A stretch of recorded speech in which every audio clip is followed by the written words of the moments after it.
नमस्कार. देव माझ्यावरती स्वागत आहे.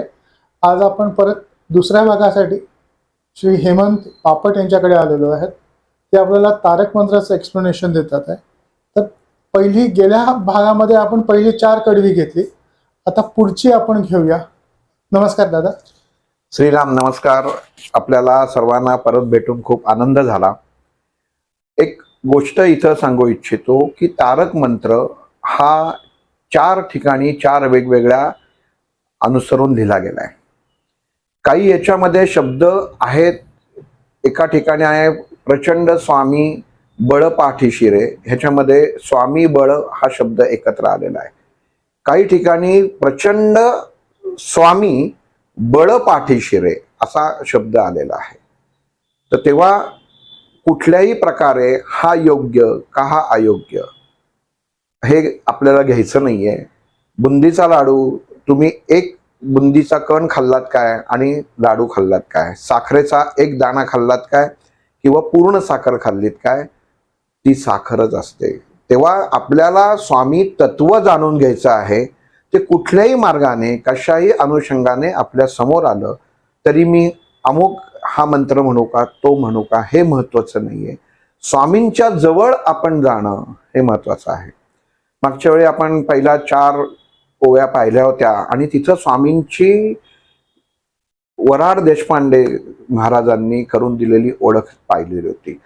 आणि आता हे आपल्याला लक्षात ठेवायचं आहे की आता तुम्ही स्वतः तुमच्या बरोबर स्वामी आहेत आणि ज्यांनी हा तारक मंत्र लिहिला ते विश्वनाथ वराड देशपांडे महाराज हे तुमच्या बरोबर आहेत.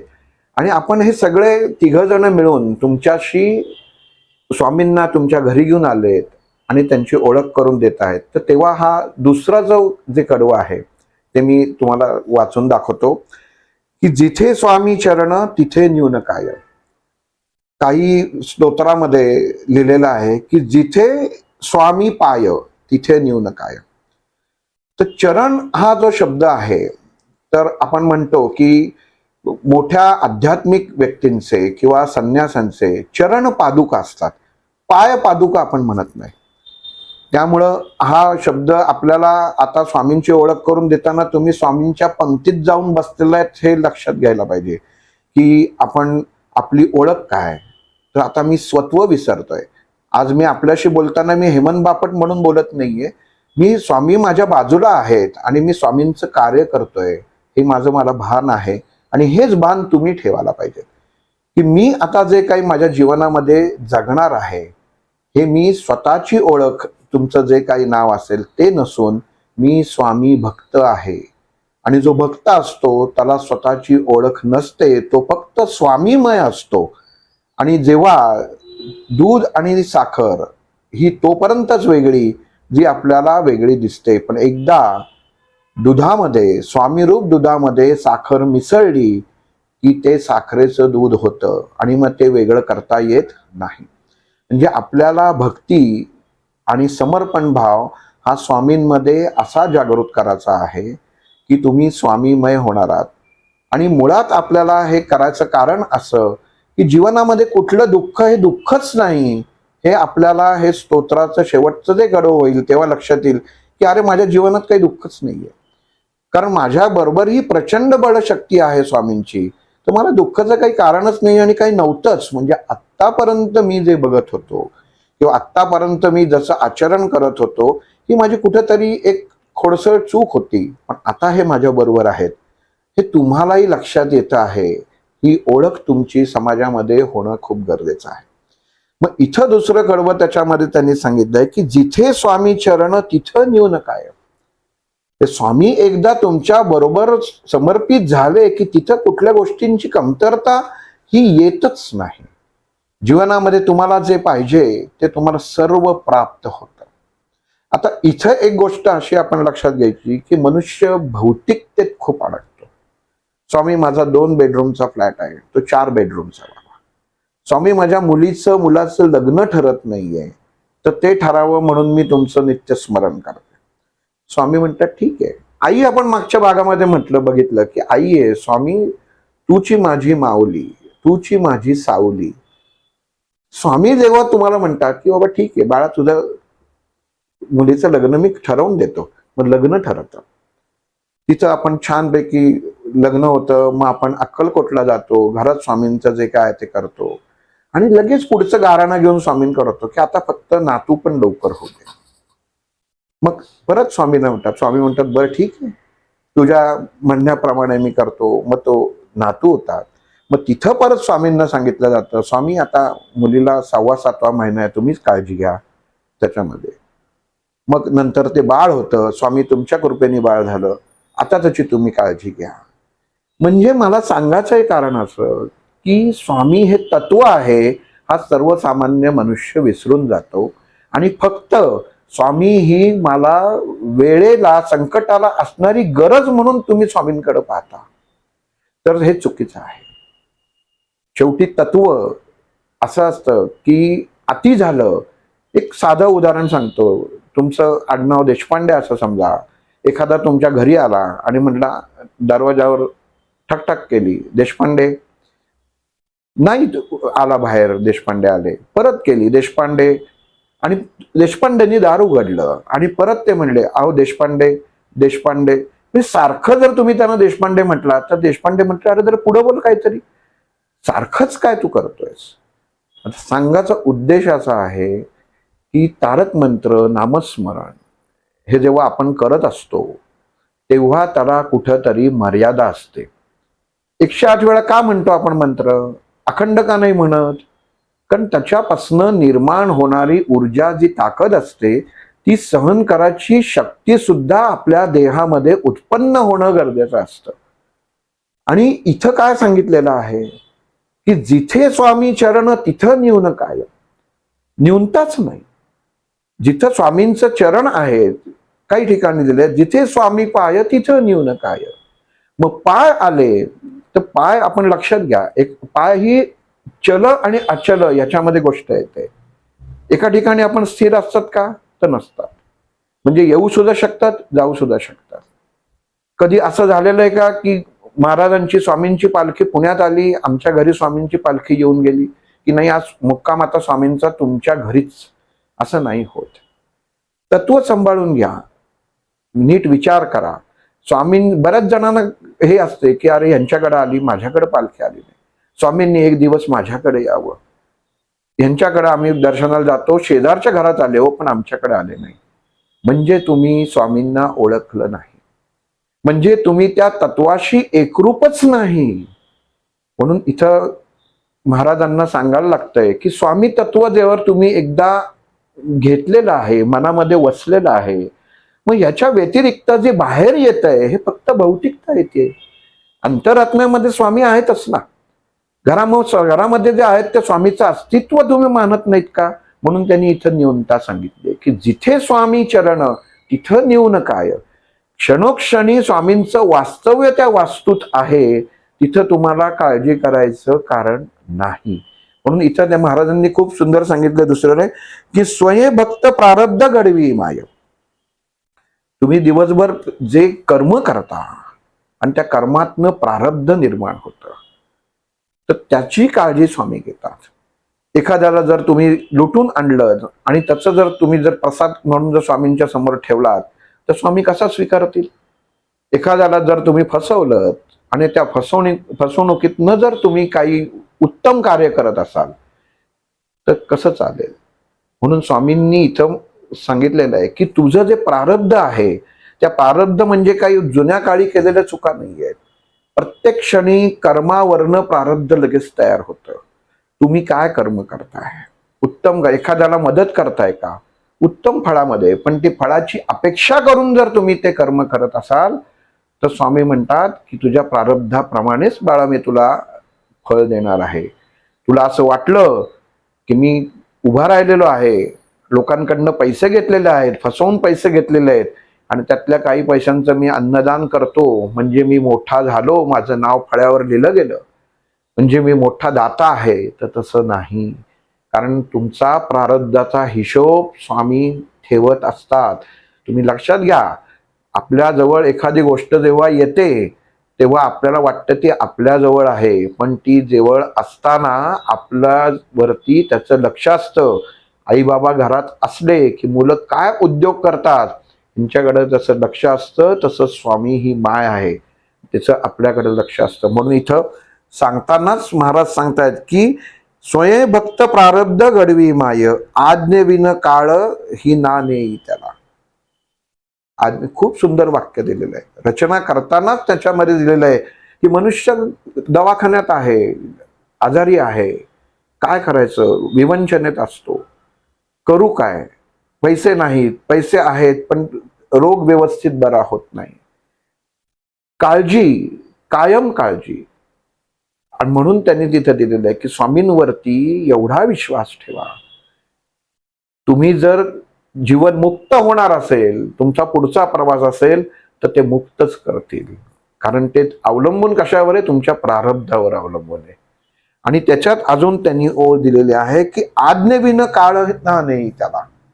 म्हणजे एक लक्षात घ्या, आपण कोणाची साथ केलेली आहे, तर तो परमात्मा भगवंत सुद्धा स्वामींना मानतो. आज्ञेविन काळ म्हणजे काळ सुद्धा स्वामींच्या हाती आहे, स्वामींच्या हातात आहे. आपण म्हणतो ना की मठातला अंगारा नेला, तीर्थ नेलं आणि काय ठणठणीत बरा झाला, काहीच नव्हतं, तर हा तीर्थाचा प्रसाद नाहीये, हा स्वामींचा तुमच्यावरती केलेली कृपा आहे. कारण त्या काळाला सुद्धा ते थांबवू शकतात. स्वामींनी तुमच्याकडे काही मागितलं की बाळा तुम्हाला आता मी तुला तीर्थ दिलेलं आहे, माझं अंगारा दिलेला आहे, तर तेव्हा तुम्हाला काहीतरी दिलं पाहिजेस. आणि स्वामींनी जर मागितलं तरी चूक काय, तुम्हाला द्यायलाच पाहिजे. त्यांनी तुम्हाला जर तुम्हाला बरं करत असेल तुमच्या लेकरा बाळांना, तर स्वामींनाही मागाचा अधिकार आहे. आणि त्यांनी काय मागितलं आहे, तर फक्त समर्पण भाव. तू समर्पित हो, ते माझ्या चरणी नाही तर स्वतःच्या अंतःकरणाशी समर्पित हो. म्हणजे उत्तम भाव उत्पन्न कर मनामध्ये, आचरण सुधर, स्वतःच्या मध्ये असलेले बदल कर, भौतिक गोष्टींच्या पाठीमागे लागू नको, नियम पाळायचे असतात. मंत्रशास्त्रामध्ये नियम खूप महत्वाचे आहे. तुम्ही कसेही स्वैराचाराने वागून जर जप करत असाल तर त्याला अर्थ नसतो, कारण ते तत्व उग्र स्वरूपामध्ये काम करतं. म्हणून काही वेळा येतो एखादा फटका बसतो. मी किती वेळा ऐकलेलं आहे की स्वामींच्या रामेश्वराच्या मठात गेले आणि घसरून पडले, पाठीमागं दुतात तिथे कसे पडले. मनामध्ये जर काहीतरी पाप घेऊन जात असाल आणि ते धुण्यासाठी स्वामींच्या चरणी जात असाल, स्वामी तिथल्या तिथं शिक्षा दिल्याशिवाय तुम्हाला राहत नाही. आणि ती दिलेली शिक्षा आपण आनंदाने स्वीकारायला हवी. प्रत्येक मनुष्यामध्ये जीवनाला तुम्हाला चांगलेच प्रसंग आपल्या जीवनात घडो, उत्तमच घडो, तर असं नाहीये. सुख आणि दुःख हे दोन्ही प्रसंग ज्यावेळी रात्र होते त्यावेळीच आपल्याला सूर्याची किंमत कळते. आणि ज्यावेळी सूर्यास्त होतो तेव्हा चंद्रमा कळतो. तसं स्वामींचं तत्व आहे की तुला जसे आनंदाश्रू ते देतात, तसे दुःखाश्रू पण द्यायचा अधिकार आहे. कारण तसं तुम्हाला स्वामींचं एक तत्व आहे की मनुष्याला त्याच्या कर्माच्या अनुसरण उत्तम मार्गावरती त्यांना नेऊन ठेवायचं असतं. आपण चुकीचं घेतो की नाही शेजार त्याचं चांगलं झालं, माझं झालं नाही, त्याच्याबरोबर मी जातो, तो 11च प्रदक्षिणा घालतो, मी 21 घालतो, पण त्याच्या मुलाला नोकरी लागली, माझ्या नाही लागली, हा अविश्वास झाला. म्हणून जे पहिलं जे शब्द होतं की निशंक, तर तिथं पहिली शंका काढून टाका. कारण कदाचित तुमच्यासाठी, कदाचित नाही खात्रीच पाहिजे, स्वामींनी माझ्या मुलासाठी कुठेतरी चांगलं उपाययोजना करून ठेवली, पण त्या प्रारब्धाच्या अनुसरून अजून ती वेळ आलेली नाहीये. म्हणून इथं महाराजांनी त्याच्यामध्ये सांगितलेलं आहे की स्वयं भक्त प्रारब्ध घडवी ही माय. तुमचं जसं प्रारब्ध आहे त्या अनुसरून स्वामी तुम्हाला फळ देणार आहेत. लगेच तुम्ही चांगली कृती केली तर नाही. कारण कधीही लक्षात ठेवा, पांडुरंगाचं दर्शन जरी घ्यायचं झालं तरी हे लाईनीतनच, रांगेतनच घ्यावं लागतं. आणि ही खूप गंमत आहे की आपण काय करतो की माझ्या ओळखीचं कोण आहे का, आमच्या ओळखीचे हे आहेत, मग त्यांची ओळख सांगतो आणि जाऊन पटकन दर्शन घेतो. आणि मग ते सगळे लाईनीने उभे असतात, रांगेत उभे असतात, 1.5 2 तास तळमळत उन्हामध्ये, आणि आपण छानपैकी झोकात येतो, सगळीकडे बघत येतो. हा माणसाचा मनुष्य गुण आहे. आणि सांगतो की माझी ओळखीचं होते, एक फोन केला आणि दर्शन झालं. पण गंमत अशी आहे, तो दर्शन नसतं तर परमेश्वराने तुम्हाला तिथनं बाहेर काढलेलं असतं. कारण तुझं मन अशांत आहे. तू माझ्याकडे आलास, एवढा 8 तासाचा प्रवास करून आलास, पण माझ्या चरणी तुला ही जसे सगळे भक्त उभे आहेत, तसे भक्त उभं राहायची आणि माझ्याशी सरळ मार्गे येऊन दर्शन घ्यायची, तुझ्या मनामध्ये नाही. म्हणून तू ही विपरीत कृती केली. ह्याला विपरीत कृतीच म्हणतात. कोणाचं तरी सांगायचे, वशिले लावायचे आणि मग त्या परमेश्वरापाशी जायचं. परमेश्वर म्हणतो, अरे ठीक आहे, एक काम, त्यांना ते तिथल्या केळ्यांचा प्रसाद द्या, एक हार द्या आणि त्यांना ते घेऊन जा. माणूस धन्य होऊन बाहेर पडतो. पण ते त्या तत्वाच्या विरुद्ध असतं. कारण काय आहे की त्यांना तुम्ही तिथं नको. कारण कदाचित तुम्ही जो स्वभावाने इथं दर्शन घेतलंय, उद्या इतर लोक पण तेच करतील. कधी आळंदीला बघा, पंढरपूरला बघा, एक नाद, एका तल्लीन झालेली लोक असतात. अक्कलकोटला आपण दर्शनाला जातो, कधी मला दर्शन होतं, ह्या गुरुजींचे वशिला आहे का, त्या गुरुजींचा वशिला आहे का, मग सकाळी पटकन जाऊ, प्रसादाला पटकन जाऊ. जर तू स्वामींचा भक्त आहेस, स्वामीमय आहेस, तर स्वामी काळजी घेतील ना.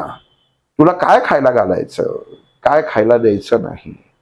तिथं गेलायस ना, त्यांच्यासाठी गेलायस ना, मग राहा ना शांतपणे, शांतपणे दर्शन घे.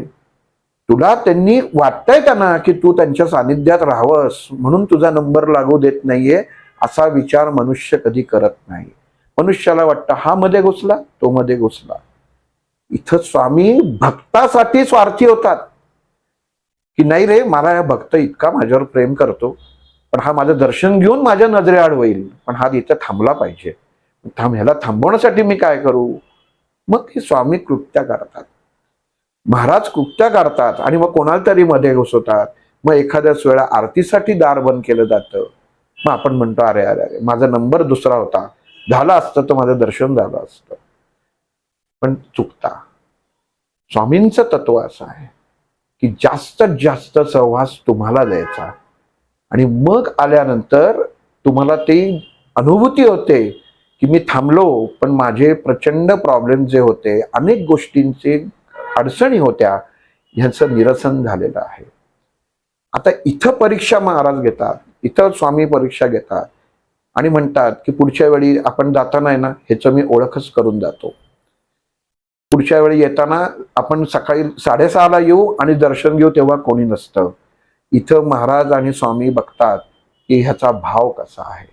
हा प्रारब्ध जो शब्द वापरलेला आहे, तो ह्याच्यासाठी वापरलेला आहे. तुम्ही कशा प्रकारे भक्ती करता तेच आठवलेलं आहे.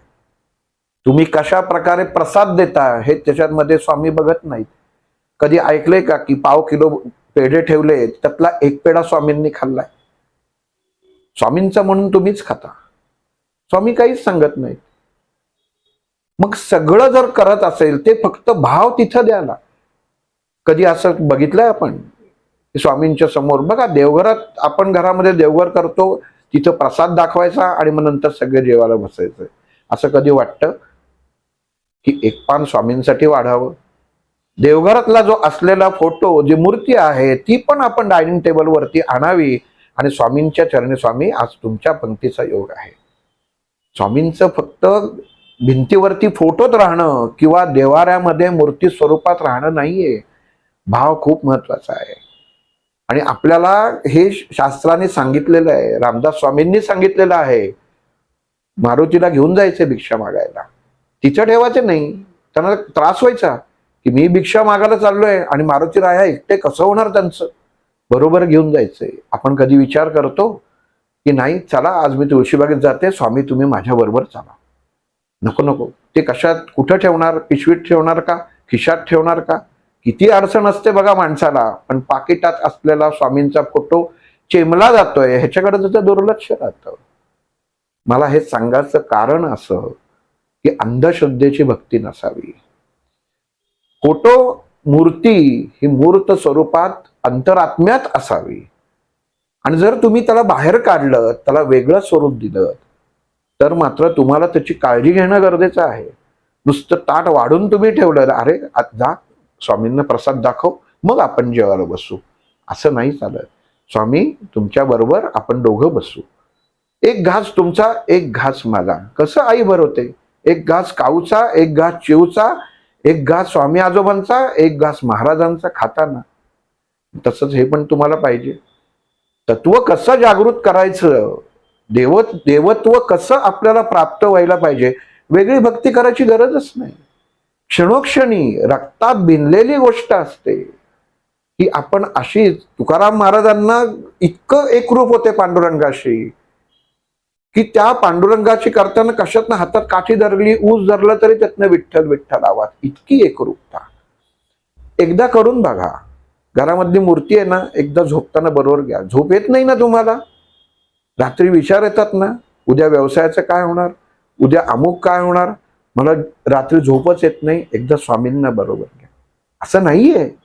सोहळं कशाचं आहे, सोहळं मनाचं आहे. एकदा त्यांना बरोबर घ्या. स्वामी चला एसी मध्ये माझ्या रूम मध्ये आपण झोपू. कधी बघितलंय घरामध्ये, देवघरामध्ये, प्रशस्त देवघर ज्यांचे बंगले असतात त्याच्यामध्ये होतं, पण आपल्या छोट्या ह्याच्यामध्ये सगळ्यात छोटातला छोटी जागा कोपऱ्यातली ही देवघराची असते. का? फळीवर असतो, कारण मध्ये त्याच्यामध्ये नसतो. परमेश्वराला त्यांनी फळीवर बसायचं. आपण आज ह्या तारक मंत्राचा अभ्यास करताना किंवा विवरण बघताना, स्वामींना एकरूपता जाताना, स्वामींचं डिमांड काय आहे, स्वामींचं मागणं काय आहे, ह्याचा आपण विचार करतोय की जे आपल्याला विश्वनाथ महाराजांनी सांगितलेलं आहे की तुमचं प्रारब्ध कसं आहे. त्यामुळे आपण नुसतं भौतिक गोष्टी चालत नाही. तत्व आई वडिलांना का वेगळं करतात मुलं हल्ली? कारण आई वडिलांना जी मुलं वेगळी करतात ती त्या भगवंताला कितीही तुम्ही नमस्कार केलात तो उपयोग काय आहे? स्वामींनाच आई म्हटलात ना.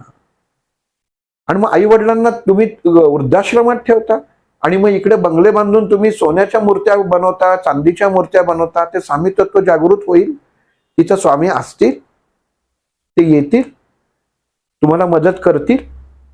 म्हणून प्रारब्ध शब्द वापरलाय. मनुष्याने जगावं कसं, विचार कसं करावं, ह्याचा महाराजांनी सांगितलेला अर्थ आहे की त्याच्यात की स्वयंभक्त प्रारब्ध. हा भक्त जो आहे, भक्त म्हणजे काय, भक्तीत जो आसक्त असतो त्याला भक्त म्हणतात. भक्त शब्दाचा अर्थ आहे की आसक्ती पाहिजे त्या भक्तीमध्ये. आणि जो भक्तीत आसक्ती असतो त्याला वेगळे पण नसतं, तो एकत्रित असतो. आणि आपलं आजपासून करून बघा, प्रयोग करून बघा. एक छोटा फोटो आहे ना, काढा. पाकिटात तो फोटो कधी ठेवू नये. का ठेवावा पाकिटात फोटो? कधी तुम्हाला तुमच्या तोंडावरती श्वास त्याच्यामध्ये अडकून तुम्ही हे केलं, पाकिटात फोटो ठेवा स्वामींचा. कधी विचार केलात की त्यांना गुदमरत नसेल? त्यांना काय गुदमरायचं, तो फोटो आहे. अरे मग तो तुम्ही फोटो मानताय तर मग तुम्हाला तो कसा फलद्रूप होईल? कारण तुम्ही ते तत्व हे भौतिक दृष्टिकोनातनं बघत असता. मला सांगायचा उद्देश हा आहे, कधी तुम्हाला असं कधी बघितलेलं आहे? रामदास स्वामींनी फोटो खिशात घेऊन फिरले, तुकाराम महाराज पांडुरंगाचा फोटो खिशात घेऊन फिरलेले आहेत, माऊलींनी तसं केलेलं आहे, कुठल्या संतांनी केलेलं आहे, फोटो खिशात घेऊन फिरलेत. अंतर आत्म्यात त्यांनी त्यांची आकृती जागृत ठेवलेली आहे. अंतर आत्म्यात मध्ये तो परमात्मा जागृत ठेवलेला आहे. तसंच इथं स्वामींचा भाव, स्वामींचे विचार, स्वामी मनामध्ये ठेवायचे म्हणजे फक्त फोटो नाही ठेवायचे. स्वामींचं तत्व काय आहे हे जो स्वीकारतो, त्या आचरणाने जो चालतो, तो स्वामीमय असतो. स्वामी तुम्ही जे करताय तेच योग्य. तुम्ही मला खायला दिलं खाईन, तुम्ही मला नाही दिलं नाही खाईन. पण एक लक्षात ठेवा स्वामी, तुम्ही आपण दोघं बरोबर करू. थोडंस खा ना, करून बघा आज. आणि निश्चित खात्रीने सांगतो की तुम्ही त्या दिवशी जे अन्न ग्रहण कराल त्या अन्न ग्रहणाची चव ही तुम्हाला प्रसादी असेल. कधीही ताट त्याच्या स्वामींच्या समोर ठेवलं ना, आपण जेवाला वाढून घ्या, नक्की दाखवावा, देवाला प्रसाद दाखवावा. किती गंमत आहे बघा. अन्न शिवजलेलं असतं, जोपर्यंत ते देवाला दाखवलं जात नाही, की देवाला सांगितलं जात नाही की हे परमेश्वरा, हे परमात्मा, हे स्वामी तुम्ही स्वीकार करा, मग आम्ही स्वीकार करतो, तोपर्यंत ते अन्न असतं. आणि एकदा पाणी फिरवलं तीनदा की त्याचा प्रसाद होतो. गंमत बघा, क्षणाची ही बदल आहे की तेव्हा हा प्रसाद होतो. म्हणून इथं दिलेलं आहे की स्वामींचं कार्य जे आहे हे प्रारब्धावरती चालणारं कार्य आहे. आणि मग पुढं ओळ आहे, आज्ञेविन काळ ही ना नेई त्याला परलोकी ही भीती न तयाला. एकदा स्वामीमय झाला की जन्म आणि मृत्यूच्या पलीकडचं जीवन चालू होतं. त्याला कशाचीच भीती वाटत नाही. जन्म काय आणि मृत्यू काय, कारण स्वामी प्रत्येक क्षणी तुमच्या मनाशी, तुमच्या बरोबर, तुमच्याशी जीवन जगताना आनंद घेत असतात. कोण घेतं? स्वामी घेत असतात. पण दाखवतात कोणाकडनं? तुमच्या देहातनं. आज मी आनंदी आहे, वा वा सुंदर. हा आनंद हा तुमचा नसून त्या परमात्म्याचा आहे. आणि इथं विश्वनाथ महाराज तेच सांगतायत की स्वामींची ओळख करून घ्या. हे स्वामी असे तुम्ही स्वीकारा. असे स्वीकारलात ना तर मग तुम्हाला वेगळं काही करायची गरजच नाहीये, कारण तुम्ही स्वामीमय होऊन जाता. एक सोपं गंमत बघा, मुख्याध्यापकाची सही झाल्यावर खाली वर्ग शिक्षकाच्या सहीला किंमत राहत नाही. पंतप्रधानांनी सही केल्यानंतर नगरसेवकाच्या सहीला महत्व राहत नाही. तसं स्वामींनी तुमच्या जीवनावरती एकदा सही केली की इतर कोणीही तुमच्या जीवनामध्ये येऊ शकत नाही, इंटरफेअर करू शकत नाही. आणि त्याच्यात त्यांनी सांगितलं की काळ सुद्धा करू शकत नाही, कारण काळाला सुद्धा परमिशन घ्यायला लागते, परवानगी घ्यायला लागते. अरे हा भक्त माझा आहे, त्याच्या देहामध्ये मी जगतोय, मी स्वामी मी जगतोय, त्याला तू कसा हात लावतोस? हा माझा बाळ आहे. तो काळ पण परत जातो. म्हणून तिथं दिलेलं आहे त्यांना की स्वये भक्त प्रारब्ध घडवी ही माय, आज्ञेविन काळ ही ना नेई त्याला. म्हणून ती भीती त्या माणसाला राहत नाही की मला काही होईल. म्हणून स्वामी तत्व हे तुम्ही जगायला शिका. स्वामींना वेगळं करू नका. स्वामींना वेगळे हार फुलं घालू नका. जीवनात कधी ऐकलंय का? कधी आपण म्हणतो नाही स्वामींसाठी गुरुवारी आम्ही हार घालतो. जो घालतानाच हारतो त्याला हार म्हणतात. आणि हार या शब्दाचा अर्थ आहे हरण. हरण म्हणजे ते आपण त्याच्यामध्ये, दुसऱ्यामध्ये, त्या तत्वामध्ये विलीन होणं. कधी ऐकलंय का? रामायणात कधी ऐकलंय रामांनी हार घालून घेतले? तर नाही. पुष्पमाला. मग ह्या पुढं शब्दांमध्ये सुद्धा फरक होणं गरजेचं असतं. की उद्या गुरुवार आहे, ठीक आहे, तुम्हाला आनंदाने वाटतो ना की कधीतरी सजवावं. वाढदिवस रोज होतच नाही. तसं गुरुवारी स्वामींना मस्तपैकी छानपैकी सजवावं, तर पुष्पमालांनी सजवा. पुष्पमाला हा शब्द वेगळा, तत्व बदलतं. आणि हार यांनी शब्द बदलतो. जिंकण्याच्या अगोदरच गळ्यात घालतात, तो हार नाही. रामानी वनवासात असताना हार घातले नाही, पुष्पमाला घातल्या. कुठल्याही रामायणामध्ये तुम्हाला हार शब्द सापडणार नाही. आपण ही जी सगळ्या पोथ्या वगैरे वाचतो त्याच्यामध्ये ज्यांनी हार लिहिले ते बदल केले गेलेले शब्दात. पुष्पमाला, कारण पुष्पमाला ही नियंत्रित असते. हारामध्ये किती फुलं गुंफायची हे तो गुंफणारा फुलवाला ठरवतो, पण पुष्पमालेमध्ये नियंत्रण असतं. संख्येमध्ये फुलं ओली जातात आणि ती त्या तत्वाशी एकरूप होतात. कधी लक्षात घ्या, मंत्र 108 वेळा माणसं जेव्हा म्हणतात ना की त्याला असं वाटतं की मी एक कमी म्हटलं म्हणून तो 109 करतो, किंवा मी एक जास्त म्हटला म्हणून कमी करतो. म्हणजे इतका अस्थिर मन असतं. पण समजून घेणारे जे असतात ना त्यांच्याशी समर्पित भाव ठेवला आणि नियंत्रित केलं म्हणून तारक मंत्र हा मंत्र आहे. आणि कधी आपल्या आचरणामध्ये आणताना, रोजच्या जीवनामध्ये येताना बाजारातनं स्वामींसाठी हार आणायचा नाहीये, पुष्पमाला आणायची आहे. कारण अर्थ बदलतो. पुष्पांजली म्हणतो आपण, हारांजली म्हणतो का? तर नाही म्हणत. सुमन म्हणतो. वनमाळा गळा सुमनांच्या, कशाच्या? फुलांच्या नाही, सुमनांच्या. सुमन की ज्याच्यामध्ये मन सुद्धा सुंदर आहे. असं आपलं सुंदर मनांची माळ, आपल्या मनाची, ते सुमन म्हणजे झाडावरचं नाही, तर आपल्या मनामध्ये होणाऱ्या विचारांचं सुमन यांची माळ करून त्या स्वामींच्या चरणी तुम्हाला व्हायचे. तेव्हा ते स्वामी तुमच्या प्रारब्धाच्या अनुसार तुम्हाला सांभाळून घेतील, फळ देतील नाही, सांभाळून घेतील. आणि ते तुम्ही सांभाळताना तुमच्या लक्षात येईल की ही माझी नाही, ही स्वामींची कृपा आहे. तुम्हाला वेगळं सांगायला लागणार नाही, मला ही अनुभूती आली. जी माणसं सांगतात ना, मला आज अनुभव आला, मला आज स्वामींची अनुभूती आली, कशासाठी? ते तुझ्या नित्य बरोबर आहेत. तुझ्या बरोबरच असं आहे, म्हणजे क्षणोक्षणी अनुभूती ज्याला आहे, क्षणोक्षणी ज्याला अनुभव आहे, हे तत्व आपल्याला अंगीकाराचं आहे. म्हणून कधीही लक्षात घ्या, स्वामी तत्व आहे आणि आपल्याला तारक मंत्राच्या द्वारे हे स्वामींना आपल्यामध्ये सामावून घ्यायचं आहे. दोन गोष्टी छोट्या करून बघा तुम्ही. काही कोणी नाही, कोण काय म्हणेल, कुटुंब सोहळ्यात असतो, सोहळं वगैरे काही नसतं, अजिबात नसतं. हे सोहळं आपल्या मनाचं असतं. मनामध्ये जर विचार विषारी असतील तर ते सोहळं नाही. आणि सोहळ्यात नेसून जर एखाद्याला आतमधनं जर हाकलत असेल की इथं आतमध्ये येऊ नका, तर त्याच्यासारखी दुर्दैवी व्यक्ती कोणी नसतं. आणि याचं उत्तम उदाहरण विषांतर होईल पण स्वातंत्र्यवीर सावरकरांचं आहे. रत्नागिरीमध्ये रामाचं मंदिर स्थापन केलं आणि एका शूद्र जातीच्या माणसाच्या हातनं त्यांनी त्याची पूजा करून प्रतिष्ठापना केली होती. जाती धर्म त्यांनी पाळला नाही. जो मनाने स्वच्छ तो परमेश्वर त्याला आपलंसं करतो. आणि कधी लक्षात घ्या, जोपर्यंत परमेश्वर तक्रार करत नाही, तो परमात्मा ते स्वामी तक्रार करत नाहीत, तोपर्यंत तुम्ही योग्यच असता. आणि जेव्हा तुम्हाला कुठं फटका बसतो तेव्हा लक्षात घ्या की कुठंतरी आपल्या चुकीची शिक्षा त्या तत्वाने आपल्याला केलेली आहे, हे स्वीकाराची ताकद पाहिजे. कारण प्रारब्धाच्या अनुसरूनच स्वामी आपल्याला फळ आपल्या पदरात टाकणार आहे.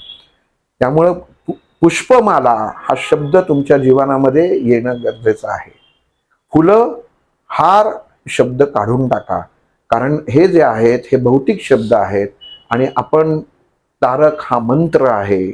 मंत्राच्या अनुषंगाने म्हणजे नियंत्रण येतं. ढीगभर फुलं आणली आणि स्वामींच्या चरणी वाहिली तर त्याला अर्थ काही नाही, एकच वहा. भाव समर्पित पाहिजे. आणि ते भौतिकतेपेक्षा मनाचं सुमन शब्दामध्येच बघा काय आहे. सुमन म्हणजे फूल आणि सुमन म्हणजे उत्तम वैचारिकतेचं त्या चरणांपाशी केलेलं समर्पण. आज आपण इथं थांबू. श्रीराम, श्री स्वामी समर्थ.